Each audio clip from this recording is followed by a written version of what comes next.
Picture something for me real quick. 7,363,282 minutes. Give or take a few, of course.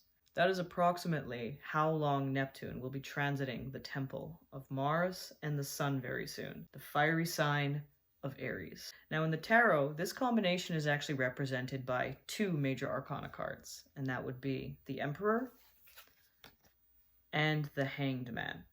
Now if you're familiar with this traditional system, this can actually look like an odd pairing. Two contradictions, right? You have movement and inertia, control and surrender, dominance and submission. So what exactly does that mean for us in astrology? Hey there, I'm Howie, and if you're new here, then that makes two of us, because so am I. Welcome back to my channel, and in today's astrology chit-chat, I am going to be disseminating Neptune's movement from Pisces into the fire sign of Aries, which will be happening today when this video goes out on January 26th. So let's dive in, take a closer look at what's happening in the sky. Now, as with any delineation, we need to start from the start. And funny enough, Aries is often considered the beginning with a capital T. Now, why is that? Aries marks the point where we experience the spring equinox. This is the point in the sun's cycle where the light has become visible once more. It has breached the horizon line and risen up from the depths below the earth, that invisible place that we cannot perceive. The days are starting to get longer. The weather is starting to feel warmer, more welcoming and inviting. And this is the point where we really start considering the framework and the plans we're going to need to lay out in order to create and grow and mature over this next cycle. This is where we are preparing the land. What seeds need to be sown? How do we create the healthiest, wealthiest garden to ensure the greatest harvest before the next winter season? When you think of this time of the year philosophically, at least in the northern hemisphere, you can start picking out symbols and significations that Aries represents. And that would be newness, initiation, novelty, and youth. It is the cardinal fire sign of the zodiac. And all of the cardinal signs indicate a point of initiation. In this case, we have a fire sign, so this is a spirited and passionate start, a creative start. There's a lot of eagerness and vitality built into Aries code. Now, let's not forget that Aries is the temple of Mars, the domicile ruler, and the sun, the exaltation ruler. So from Mars, you get this sense of boldness and courage. But on the flip side of that, of course, this can lead to impatience and rash behavior, impulsivity even. You might also experience short tempers and bursts of anger, uncontrollable rage. There's a frustration in Aries when it is not able to act and do and create and make things. When we bring the sun's significations to the sign of Aries, we again are greeted with a very fresh-faced, youthful outlook on life. The shadow side of that, though, can become what's known as the puer archetype. And puer essentially boils down to a Peter Pan-like figure, so someone who refuses to grow up, embraces immaturity, and that can also lead us to a false sense of invincibility. And so with Aries, you can experience what the Sun and Mars both bring to the table, which is direction, leadership, and that motion forward that we need to get projects up and running and off the ground. You'll see a lot of these significations translate over to the tarot when you look at the Emperor card. The Emperor card represents boldness, bravery, and good leadership. In an upright position, this is someone who's not afraid to get their hands dirty to get things done. They are willing to show others the way on how to do something. Whereas the shadow side of that, of course, is the micromanaging boss, right? Someone who simply directs rather than helps the team, leads the team from the front. Now on January 26th, we will all be standing at the precipice of a 14-year-long journey, which is Neptune's transit through one sign, that has to do with a deep, deep dive into our own egos, our spiritual well-being, and our highest, loftiest aspirations. And a lot of those significations come from the planet Neptune. Now, shortly thereafter, Neptune will be joined briefly by the planet Saturn, and they will have a face-to-face conversation at 0 degrees of Aries, the initiating degree of the initiating sign. Now, this is going to be a conversation for a completely different video because there's a lot to say about that particular conjunction. So for now, we're just going to focus on Neptune in Aries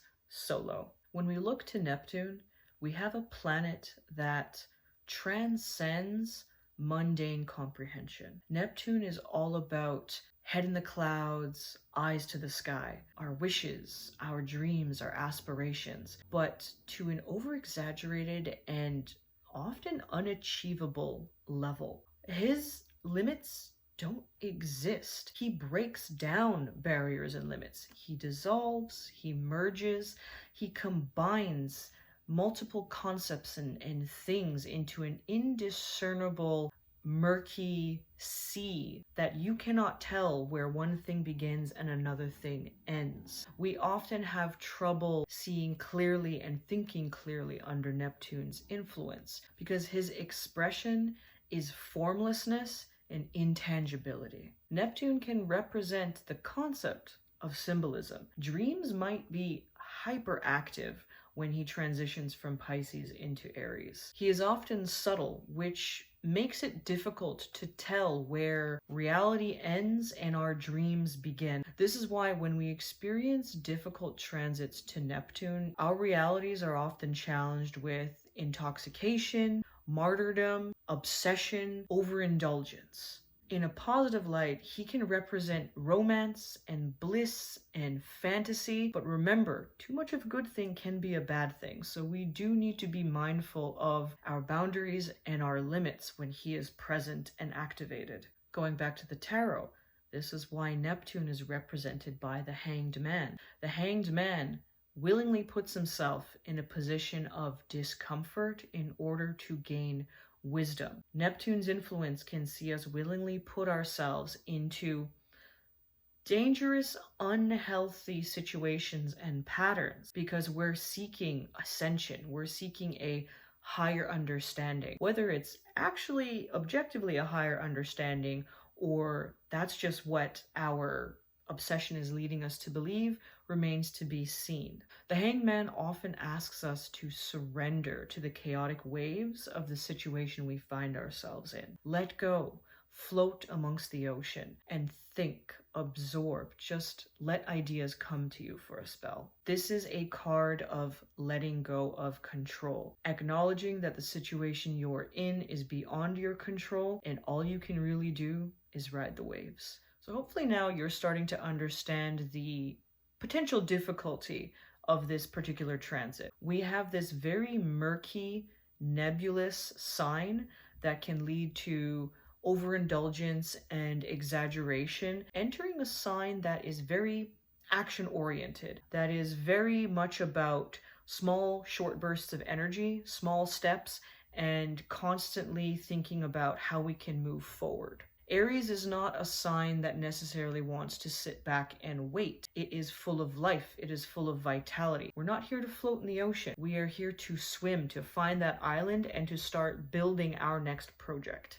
One delineation that I'm going to echo from a previous video that I did on that series of Pluto conjunctions we just went through is spiritual awakenings. You have a planet that is deeply steeped in spirit, in source, in transcendental concepts, entering a sign of initiation and fiery spirited initiation. This could be a major wake-up call to people who have been thinking about starting a spiritual practice or already have a spiritual practice in place. A new chapter is about to unfold for these people. Staying on the topic of initiation, we might see ourselves conjuring up new dreams, new wishes, new creative ideas, new passion pursuits. We might be completely rewriting what drives us as a passion pursuit. Perhaps you've been on this path working towards a specific dream and all of a sudden it just doesn't make sense anymore. And you feel the need to go in a different direction, depending on where Aries is situated in your chart. The house topics could experience a destructive dissolution. And we get this from the destructive nature of fire, of Mars with Aries, and Neptune's ability to dissolve, to break away barriers, to blend and merge things together so that they are no longer tangible as two separate concepts. From Neptune's concept of merging things, this could form a shadow side in extreme clinginess. You have Neptune in a sign that really appreciates and values its individuality and its own self-identity. So trying to keep oneself separate from the crowd could become more challenging, more difficult at this time. So one delineation that struck me as strange, but I wrote it down anyway because the brain had a thought. It's good to reward with a little dopamine hit of writing down the idea, and that is the concept of hay fever. Now, hear me out. I say fever because we're in the sign of Aries. This is a fiery sign, of course. And yes, it is spring when people often experience the symptoms of hay fever. But really think about this.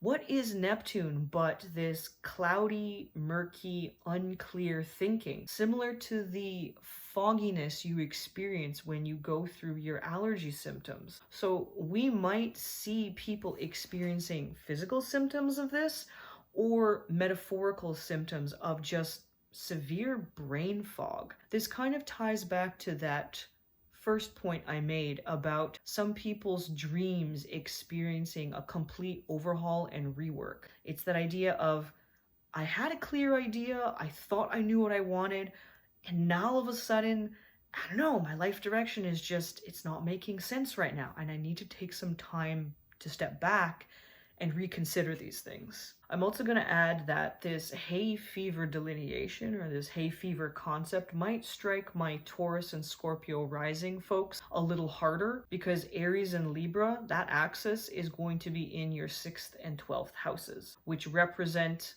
often physical health and mental health. Going back to what I was talking about with Aries and the puer archetype, this could be a very real concept that we encounter with Neptune entering Aries, because what is Neptune but a dreamlike state? What is Neptune but wishful thinking? So that Peter Pan thinking and archetype and this need to cling to naivete and childhood ideals and memories could be very strong during this transit. And again, it's not to say that this is something entirely negative, because really on the flip side, what is nostalgia but something that brings us comfort? So we could be seeing people embrace their inner child, embrace childlike wonder as a positive delineation. And then on the more challenging side, you have that desire to cling to irresponsibility and immaturity. Now, let's not forget the fact that Aries is the temple of Mars, the planet of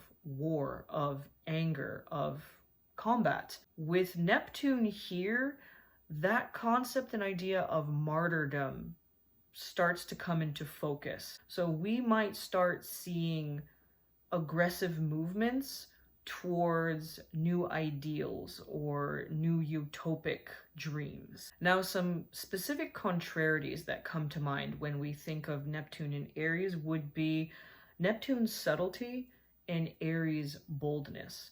How does that work together? Those are considered polar opposites, so there's a struggle we might end up facing. You also have this concept of Neptune's ability to render things unclear or even invisible, but you have Aries' visibility.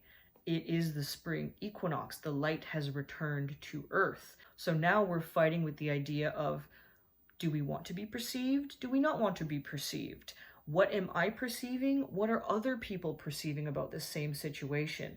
That gets called into question with Neptune and Aries. And the last really interesting thought that I've had is the subtle difference between surrender to anger and surrender of anger. Again, we look back to Mars, who is the domicile ruler of Aries, and he does represent anger and rage. Now, on the negative side, the shadow side, this could be being consumed by your rage and your anger, and how are you going to navigate that feeling? But on the flip side, we might see some people finally experience an opportunity and ability to surrender that anger, to let it go, to let it float adrift and move into a new phase of whatever healing they need to go through at this time.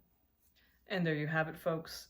This has been a brief list of my observations, pontifications, and delineations of Neptune moving through the sign of Aries. Now let's not forget, this is just a general overall overview. Your personal birth chart is going to be able to tell a lot more details about this transit by looking at where Aries is, what house Aries occupies, and where the other planets are located in your chart and how they're speaking to one another. Now, if you've ever been curious about diving deeper into your birth chart and what it has to say about you and your conscious experience, I invite you to join me over on my Instagram profile under the same name, Kinky Crystal Shop, where you can book a one-on-one virtual astrology consultation with yours truly. I'd be happy to host you and start delineating your personal chart as it pertains to you.